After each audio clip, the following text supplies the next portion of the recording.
Media మిత్రులకు నమస్కారం. ఈరోజు ముఖ్యంగా పాత పావని హాస్పిటల్ ఇష్యూ, ఇన్ని రోజులు ఏమి జరిగినా ఏదేమైనా చివరకు పోయిన సోమవారం మీడియా మిత్రులతో పాటు నేను కలెక్టర్కు అర్జీ ఇవ్వక మరొకసారి ఇమ్మీడియట్గా కలెక్టర్ గారు స్పందించి డిఎంహెచ్ఓ గారికి ఆదేశాలు జారీ చేశారు. మరి కలెక్టర్ గారు ఉత్తర్వుల మేరకు డిఎంహెచ్ఓ గారు నిన్న లేక మొన్న శనివారం నాడు సాయంత్రం అధికారపూర్వకంగా ఉత్తర్వులు ఇచ్చారు. అదేంటంటే పాత పావని హాస్పిటల్కు శ్రీనివాస హాస్పిటల్ వారు తీసుకున్నటువంటి టెంపరీ రిజిస్ట్రేషన్ని కూడా అధికారపూర్వకంగా డిఎంహెచ్ఓ గారు క్యాన్సిల్ చేస్తూ ఉత్తర్వులు ఇచ్చారు. అదేవిధంగా డిఎంహెచ్ఓ గారు ఒక మాట మాట్లాడినారు. దీంట్లో మేము ఏ రాజకీయ ఒత్తిడిలకు కూడా తల ఒగ్గడం లేదు, ఏ ప్రలోభాలకి కూడా మేము గురి కాకుండా మిమ్మల్ని వాళ్ళని చట్టం దృష్టిలో సమానంగా చూస్తూ ఈ నిర్ణయం తీసుకోవడం జరిగిందని చెప్పని అధికారపూర్వకంగా ఉత్తర్వులు ఇచ్చారు.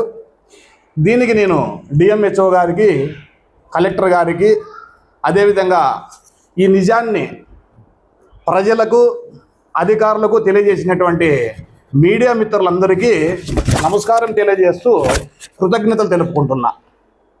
ఏది ఏమైనా కూడా ఈ విషయంలో మేము కొన్ని డిపార్ట్మెంట్లు దీన్ని అర్థం చేసుకోకుండా మా పైన ఈవెన్ పోలీస్ డిపార్ట్మెంట్ కూడా తప్పుడు కేసులు పెట్టి జైలుకి పంపించినా ఈరోజు కలెక్టర్ గారు, డిఎంహెచ్ఓ గారు ఎవరిది న్యాయము అని చెప్పని ఇన్ని రాజకీయ ఒత్తిడులు ఉన్నా కూడా, ఇన్ని ప్రలోభాలు పెట్టినా చివరికి ఈరోజు అధికారపూర్వకంగా పాత పావని హాస్పిటల్కు శ్రీనివాస హాస్పిటల్కి ఇచ్చిన టెంపరీ రిజిస్ట్రేషన్ క్యాన్సిల్ చేయడం జరిగింది.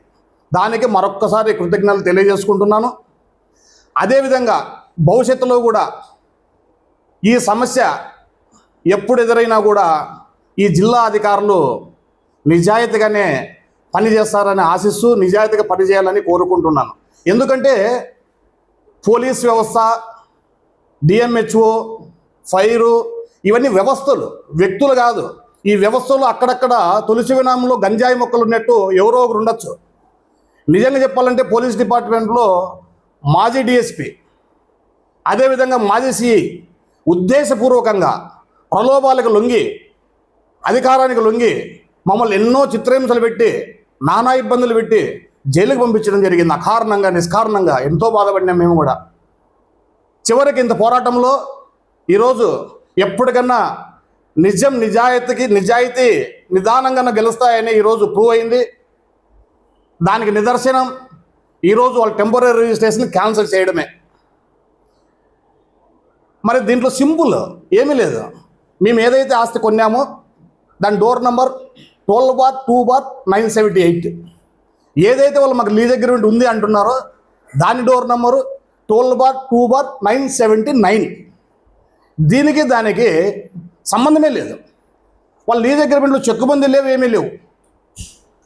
979 ఉన్నటువంటి డోర్ నంబర్ తెచ్చి 78 డోర్ నంబర్ది మాది అంటే చదువురాకున్నాను కూడా అర్థమవుతుంది. మరి జిల్లా వ్యవస్థలకు ఇన్ని రోజులు అర్థం కాలే, చివరికి ఈరోజు అర్థమయ్యి న్యాయాన్ని కాపాడినారు. దానికి మరొక్కసారి ఈరోజు నేను కృతజ్ఞతలు తెలుపుకుంటున్నాను.